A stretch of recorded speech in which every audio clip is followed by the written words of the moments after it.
Buenas noches. Gracias, doctor Maquera. Gracias, Tecnofarma, por esta oportunidad de poder estar en este simposio tratando de transmitirle algunas ideas y algunos conocimientos. El título es Vitamina D para reducir el riesgo de infección y mejorar el pronóstico de la infección por COVID-19.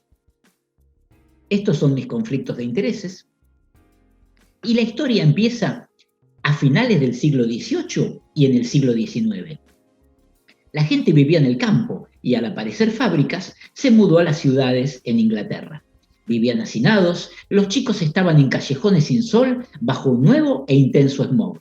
Y empezaron a aparecer niños con dolores de piernas y encorvamiento de miembros inferiores. Era el raquitismo, no se lo conocía. Se le llamó enfermedad inglesa hasta que se supo que era, pero estaba, además de Londres, en Nueva York o en Boston, y se descubrió que se prevenía y se trataba igualmente con exposición al sol, a la radiación ultravioleta o tomando aceite de hígado de bacalao, como muestra esta histórica y magnífica fotografía. Finalmente se descubrió que el factor antirraquítico era la vitamina D. Por muchas décadas se pensó que solo servía para prevenir el raquitismo y que la dosis era 200 unidades día. Por eso tomar 200 unidades o tener en sangre, posteriormente cuando se empezó a medir, un nivel de 25 vitamina D mayor de 10, alcanzaba. Pero alcanzaba solo para prevenir el raquitismo. Y entonces, si dibujamos una escalera y le ponemos 3 escalones, pondríamos que el primer escalón es que la vitamina D servía para prevenir el raquitismo, con 10 nanogramos por mililitro en sangre y con 200 o 400 unidades de tratamiento por día. La segunda etapa es cuando se pone de moda la osteoporosis, cerca del año 1990, y entonces se dijo, la vitamina D sirve para absorber mejor el calcio, no es el tratamiento de la osteoporosis, pero tiene que estar presente. Y se creyó que la dosis era la misma que se usaba para el raquitismo, y se empezó con 200 a 400 unidades día. Después se vio que eso era poco y que hacen falta por lo menos 800 a 1000 unidades día o su equivalente semanal o mensual para mejorar el metabolismo fosfocálcico. Y ponemos el segundo escalón, año 1990, tratamiento de osteoporosis, la dosis está en 800 a 1000 unidades y en sangre hay que tener entre 20 y 30 según sigamos a la IOM, Institute of Medicine o a la Endocrine Society.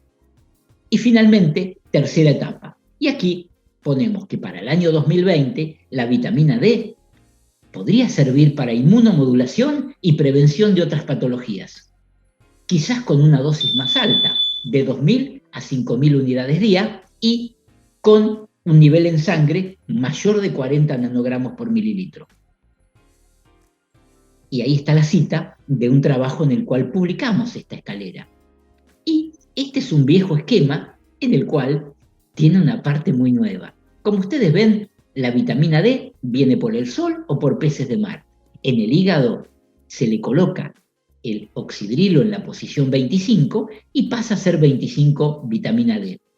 Y solo seguía el camino para la derecha, para el dibujo del riñón, donde en los túbulos renales la 1-alfa-hidroxilasa transformaba el 25 vitamina D en 1,25, es decir, en calcitriol, que servía para mantener la homeostasis fosfocálcico. Esto es la columna vertical de la derecha. Lo nuevo es que el 25 vitamina D, por otra acción que es autócrina y no endocrina, en casi todos los tejidos se transforma en 1,25. Es decir, el calcitriol no es solo renal, se fabrica en todos los tejidos, pero se queda ahí, no vuelve a salir a la sangre a tener una acción endocrina. ¿Y para qué se fabrica calcitriol en el hígado, corazón, pulmón, colon, mama, próstata? Bueno, no se sabe. Seguramente para inmunomodulación y prevención de enfermedades. Cáncer, esclerosis múltiple, bronquiolitis, enfermedad cardiovascular. Infecciones virales. El virus de la influenza, de la gripe, afecta al tracto respiratorio y muchos pacientes con influenza tienen neumonía, más si tienen factores de riesgo. Y se ha postulado que el aumento de incidencia en invierno pueda tener relación con la menor radiación solar y el nivel de vitamina D, además de que la sobrevida del virus es mayor con baja temperatura. Uno de los mecanismos propuestos es la producción de antibióticos endógenos, defensinas y catelicidina, y la producción de este último es dosis dependiente del nivel de vitamina D. Se estableció que 30 nanogramos de 25 vitamina D en sangre son necesarias para la óptima inducción de la catelicidina. Y ese nivel de vitamina D es el que encontraron en una gran investigación norteamericana como valor de corte para menor incidencia de infecciones respiratorias altas. El estudio Grassroots Health se basó en un cuestionario sobre síndrome gripal y los participantes con 25 vitamina D que tenían por lo menos 60 tuvieron un riesgo 43% menor de tener enfermedades tipo influenza que los que tenían menos de 20. Bronquiolitis. Hay un estudio prospectivo sumamente interesante de Holanda en el cual midieron vitamina D en sangre de cordón a chicos recién nacidos y vieron durante un año, el primer año de vida, si habían tenido infección, confirmada por virus sincicial respiratorio. Y encontraron que el riesgo relativo de tener infección en los chicos que tenían menos de 20 al nacer, comparado con los que tenían más de 30, fue 6 veces mayor. Vale la pena recordar que este es un virus sincicial respiratorio. Y también hay un metaanálisis que hizo Martineau en el cual estudió a los ensayos que habían comparado vitamina D contra placebo para infección respiratoria en el año siguiente.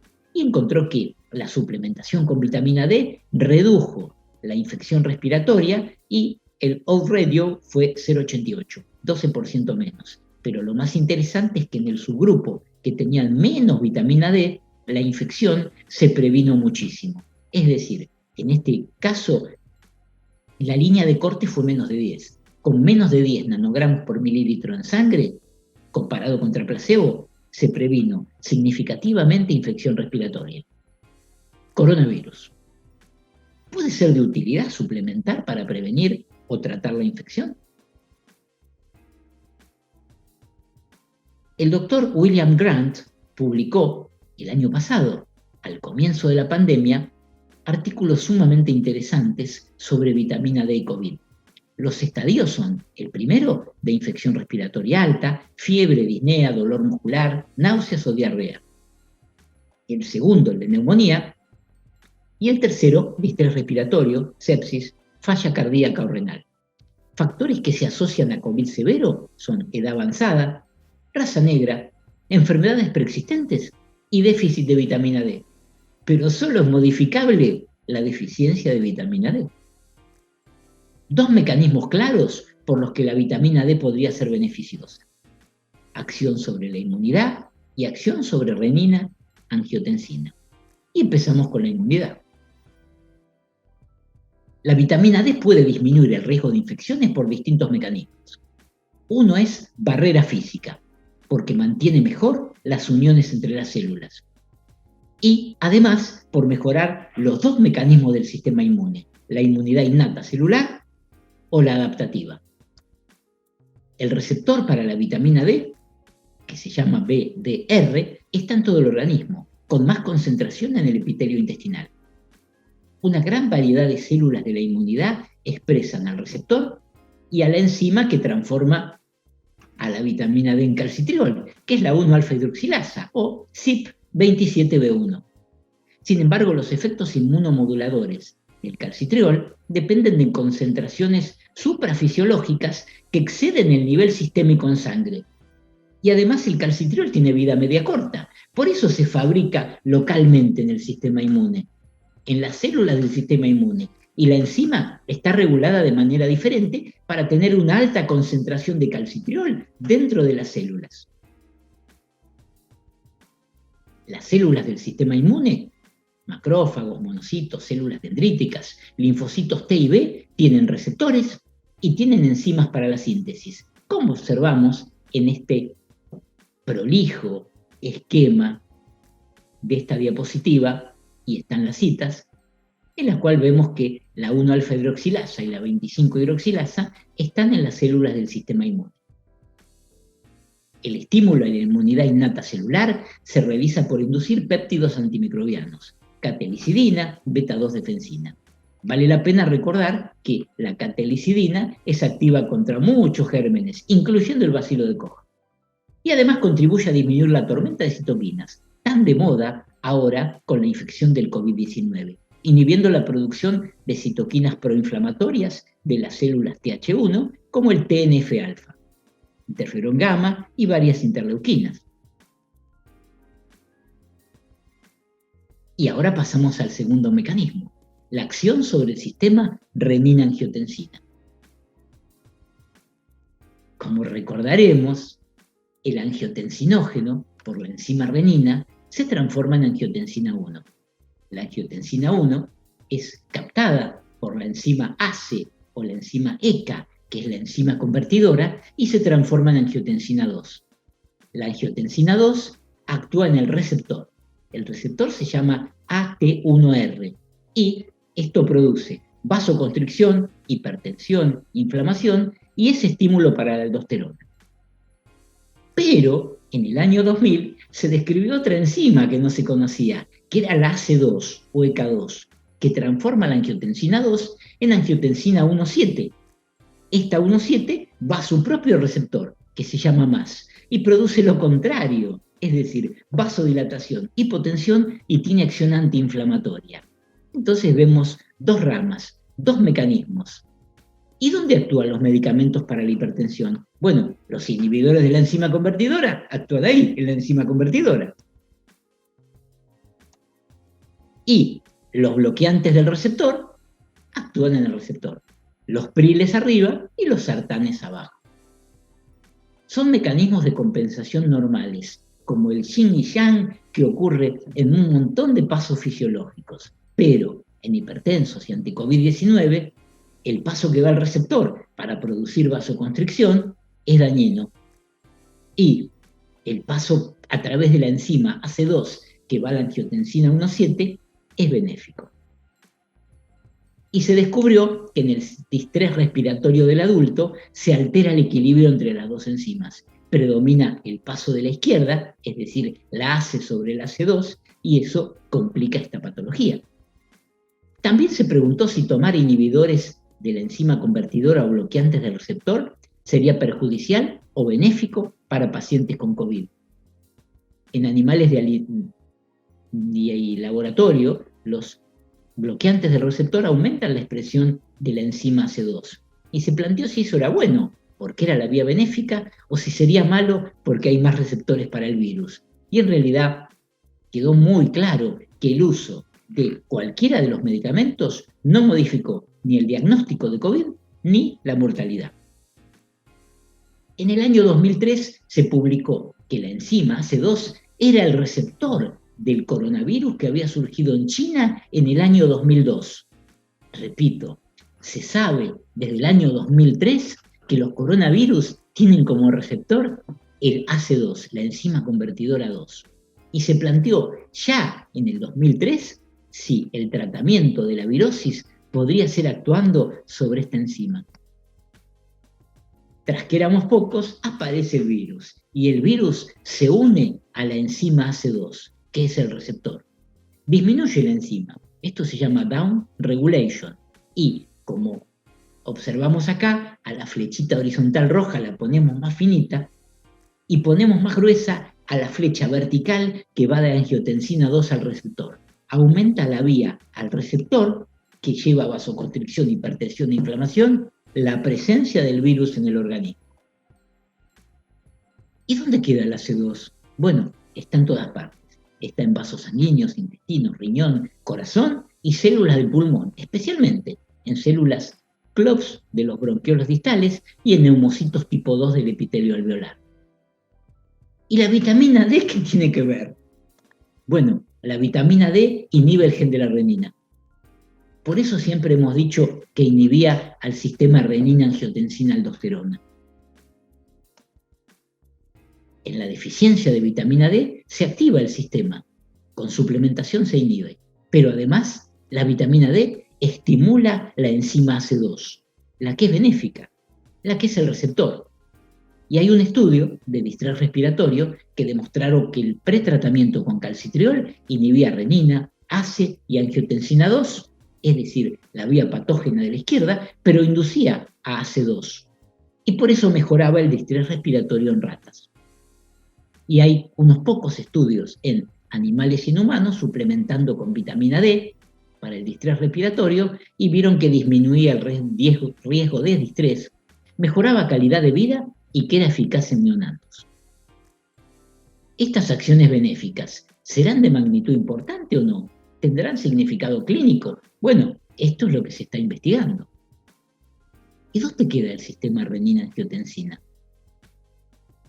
Existe local, tisularmente en muchos órganos. Corazón, vasos, riñón, pulmones, adrenales, sistema nervioso, tienen su propio sistema renina-angiotensina local. Y una hipótesis fascinante fue propuesta por Skov hace unos años diciendo que el sistema renina-angiotensina tisular de cada tejido era activado por hiperglucemia, obesidad, hipertensión y cortisol, con efectos nocivos, e inhibido con efectos benéficos por vitamina D, ejercicio aeróbico y GLP-1. De acuerdo a esta hipótesis, la vitamina D ejercería algunas acciones benéficas en muchos órganos por inhibir al sistema tisular. Y un sistema activado promueve síndrome metabólico y está aumentado en diabetes gestacional y en preeclampsia. Comparados con los individuos con suficiente vitamina D, definiéndolo como más de 30, los que tienen valores menores tienen más nivel de angiotensina 2 circulante. Hay una relación inversa entre renina y vitamina D, también entre angiotensina 2 y vitamina D. Y vitamina D es un predictor independiente de la concentración de renina y de angiotensina 2. Estudios publicados con dosajes de vitamina D en infectados y su evolución. Los dos primeros estudios con resultados muy significativos fueron retirados de la web porque no fueron finalmente publicados en revistas con referato, con lo cual quedó cierta duda acerca de los estudios de Alipio y de Raruzuna, por lo cual no nos referiremos a ellos. Este estudio de Lau muestra que en 20 pacientes con COVID que entran a unidad coronaria, tenían menos de 30, el 84% de los que fueron a terapia y el 57% de los que internados en sala. Esto es de Luisiana, de Nueva Orleans, y hay diferencia entre los pacientes con el nivel en sangre en terapia 19 y en la sala 29. Este otro estudio de Suiza, de Davolio, muestra que la vitamina D de la gente COVID negativa en promedio fue 24, mientras que los positivos era 11. Esto es muy significativo. Y los negativos tienen más o menos el mismo nivel que tenía la población el año anterior. Este estudio de Irlanda es de 33 hombres y muestra que los que tenían distrés respiratorio y ventilación mecánica tenían un promedio de 10,8, muy distinto de los 21 menos severos que tenían 16,4. Y el promedio en Irlanda en hombres es 18,8. Y concluyen que la gente que tenía menos de 12 en sangre tuvieron un riesgo de intubación 3 veces mayor. Este estudio de Bélgica, sumamente interesante, de Desmet, controla a 186 pacientes contra 2.700 controles por edad. Y ve que la gente control tiene en promedio 21,5 y los enfermos 18,8. El porcentaje de pacientes que tienen menos de 20 también es muy distinto. Esto es mucho más significativo en hombres, pero además separan a los pacientes según la tomografía computada en los 3 grados en los que se puede clasificar. Grado 1, opacidad en vidrio esmerilado, ocurre en los primeros 4 días. El grado 2, que es un engrosamiento lobular del septo con relleno alveolar, días 5 a 8, y el grado 3, consolidación, días 10 a 13. Y ven que los pacientes con COVID tenían un promedio de 17 contra 20 de los controles y en los distintos estadios iba bajando el nivel de vitamina D y aumentaba la proporción de pacientes con menos de 20. Los deficientes y los normales tenían prevalencia igual de poca, enfermedad coronaria y diabetes, indicando que la correlación entre el déficit de vitamina D y el riesgo de COVID severo no estaba confundido por estas comorbilidades. Séptimo estudio que mostramos, de Newcastle, simplemente para ver que la vitamina D era distinto en los pacientes que iban a UTI, de los cuales tenía normal solo el 19%, y los que no fueron a UTI, que era el 39,1%. Este estudio de Israel, de 7.807 personas, compara COVID positivos con COVID negativos. El promedio fue 19 contra 20,5, pero con el déficit de menos de 30, el riesgo de infección era 1,5 mayor y el riesgo de hospitalización era 2 veces mayor. La conclusión de Merson es que el déficit de vitamina D parece ser un factor de riesgo independiente para infección y hospitalización por COVID-19.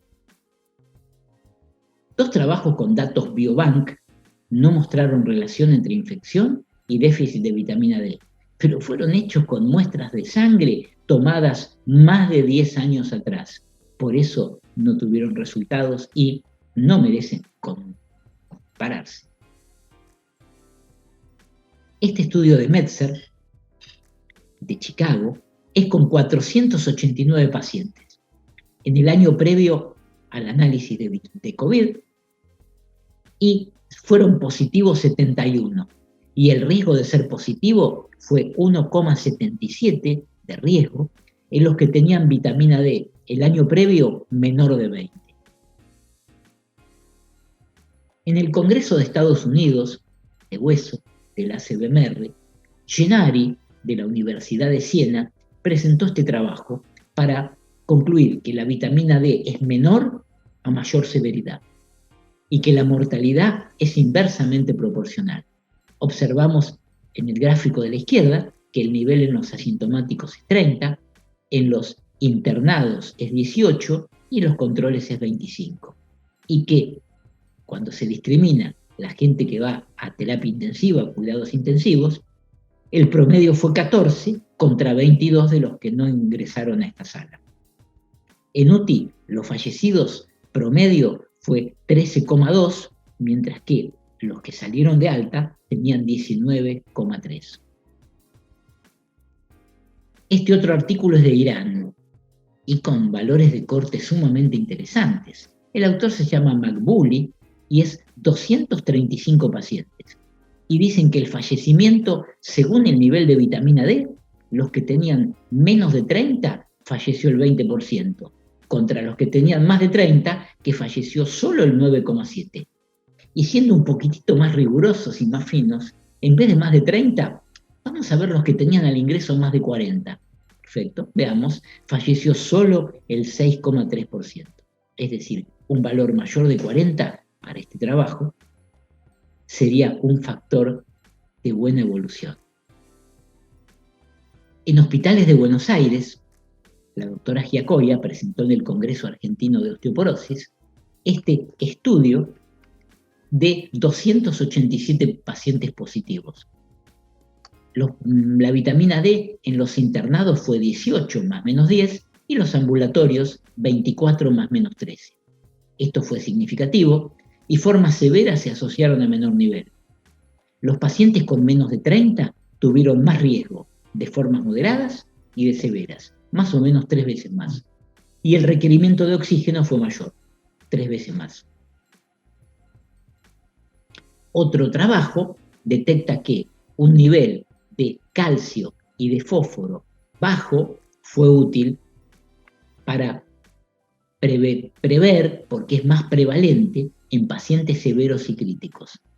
El riesgo fue 15 veces mayor para calcio bajo y 6,9 para fósforo bajo para marcar severidad, y concluyen que es útil como marcador. Esta diapositiva es sumamente interesante porque es la única que tiene datos en pediatría, chicos. Es de Turquía, 40 chicos COVID positivos contra 45 controles. Y nos encontramos que La edad es un poquito mayor en los positivos, pero el nivel de vitamina D es totalmente distinto. 13 contra 34. 13 los infectados, 34 los controles.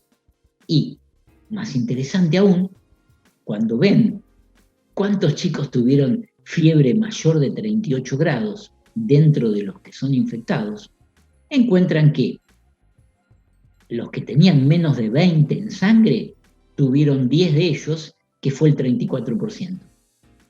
Y los que tuvieron más de 20, ninguno tuvo fiebre mayor de 38. El nivel de vitamina D fue 10 de promedio contra 24 en estos grupos así definidos. Pero bueno, las conclusiones del estudio son que los infectados tenían menos vitamina D y que los deficientes de menos de 20 tuvieron más fiebre. ¿Cuál sería el valor óptimo para afrontar la infección? Bueno, William Grant concluye que una vitamina D menor de 15 se asocia generalmente a más severidad y riesgo de muerte, y que valores de 17 a 30 con formas menos severas, pero con hospitalización. Los 10 estudios observacionales existentes cuando él publica esto sugieren que valores menores de 30 se asocian con riesgo aumentado de infección. Y dice que sería prudente asumir que valores mayores, como 40 a 60 nanogramos por mililitro de 25 vitamina D en sangre, podrían ser el rango más apropiado. Otro estudio de Sabeta en cuanto a infección respiratoria concluye que una concentración de 38 nanogramos por lo menos se asocia a un riesgo 2 veces menor de infección respiratoria. Este otro estudio de Huimalaguanza concluye que tener un valor mayor de 30, preferentemente mayor de 40, daría prevención contra el virus COVID-19. ¿Y hay estudios con suplementación? Bueno, realmente hay muy pocos. Este estudio de TAN en pacientes que no requieren oxígeno le dan vitamina D a una dosis baja, 1000 unidades día, magnesio, vitamina B12, y el outcome es si pasan a requerir oxígeno o ingresar a terapia o no. Y encuentra que los pacientes que reciben esta suplementación requieren mucho menos oxígeno o ingresar a terapia, columna de la izquierda, comparado con los controles, que sería un 17 contra un 61%. Este otro estudio, bastante pionero, de Entrenas Castillo, en Córdoba, España, les dan a los pacientes hidroxicloroquina, acitromicina y vitamina D como calcifediol, que es una de las formas que tienen en España, y lo dan de esta manera, en tratamiento, 0,532 al ingreso y la mitad de eso en los días 3, 7 y luego semanalmente contra placebo. Y encuentran que los fallecidos fueron muchos menos, 2 sobre 26 sin vitamina D y ninguno sobre 50 con vitamina D. Este otro estudio es de Nueva York, 4 pacientes, 2 recibieron 1000 unidades día de D3 por 5 días y 2 50.000 unidades día de D2 por 5 días. Y con dosis altas tuvieron menos internación, 10 días contra 13 y 14, menor requerimiento de oxígeno y mayor descenso de PCR y de interleuquina 6. Y este otro trabajo muy interesante que acaba de salir es marcadores de inflamación. Pacientes COVID-19 con un dosaje menor de 30 y enfermedad moderada o leve reciben 60.000 unidades día por 8 días o por 10 días, según el Body Mass Index, y miden marcadores inflamatorios al día 9 o al día 11. Y encuentra que con la administración de vitamina D, acá tenemos los niveles que sube de promedio de 15 a 88, disminuyen significativamente PCR, LDH, interleuquina 6, ferritina y la relación neutrófilos-linfocitos. Todos estos marcadores de inflamación disminuyen con esta dosis relativamente alta, 60.000 unidades día por 8 o por 10 días. Los pacientes que recibieron y los que no recibieron otros medicamentos tuvieron resultados similares. No hubo diferencia en estadía en el hospital ni en ingreso a UTI, pero eran solo 4 versus 5 pacientes, y fallecieron 2 con vitamina D y 5 controles. Hace unos años publicamos, en Argentina, esta guía sobre diagnóstico, prevención y tratamiento de hipovitaminosis D. Esto está en la web. Y ahí decíamos que deberían considerarse 2 etapas en el tratamiento con vitamina D para alguien que tiene menos de 30. Una fase de corrección del déficit con dosis altas y una segunda etapa de mantenimiento cuyo objetivo no es subir el nivel, sino mantenerlo por encima de 30. ¿Y cómo se trata el déficit? Bueno, la corrección del déficit con 2.000 a 5.000 unidades si usamos diariamente, o 50.000 unidades por semana si usamos de 50.000, o con 100.000 unidades internacionales cada 15 a 30 días. De esta manera se corregiría un valor bajo. Uno lo mediría a los 3 o un poco más meses, y si tiene más de 30, pasaría directamente al mantenimiento. El mantenimiento uno podría hacerlo con dosis diarias, entre 1.000 y 2.000 unidades día, o con 100.000 unidades cada 1 o 3 meses. Esquemas para prevención y tratamiento de COVID. ¿Qué consenso hay? Ninguno, ni para tratar ni para prevenir. La situación ideal es medir vitamina D y calcemia. Primero, pacientes con infección COVID, con criterio de internación por neumonía. Una posibilidad sería administrar 200.000 unidades al ingreso y 100.000 por semana. Y el esquema de Grant es con dosis diaria, 10.000 unidades día por un mes y después 5.000 unidades día. Y otra opción podría ser diariamente dar siempre 2.000 a 4.000 unidades día. Esto es para infectados. Y si hablamos de prevenir en gente sana, en riesgo, bueno, tendríamos que tratar de tener un valor mayor de 40, con cualquier posología. Diariamente, 1.000 o 2.000, o su equivalente semanal, quincenal o mensual. Si existe un dosaje con un nivel menor de 30, la dosis sería mayor, y hay que recordar que son de más riesgo la gente de mucha edad o obesos, diabéticos e hipertensos. Este gráfico similar lo publican Mariana Seijo y Beatriz Olivelli en Argentina, y a la izquierda dice población sin COVID. Si tiene un nivel adecuado, le damos la dosis de mantenimiento que veníamos hablando. Y si el nivel es inadecuado, la dosis de carga que veníamos observando, y vemos que si tiene más de 40, pasaría a mantenimiento. Y esto sería lo adecuado para pacientes en contacto estrecho con personal infectado o pacientes COVID positivo con síntomas leves. A la derecha, el que tiene criterios de internación debería recibir 100.000 unidades en admisión y después 100.000 por semana para estas doctoras, o 10.000 unidades el primer día y 5.000 posteriormente, como dice Grant. Muchas gracias y esperamos las preguntas y que esto haya sido de utilidad. Muchas gracias por su atención.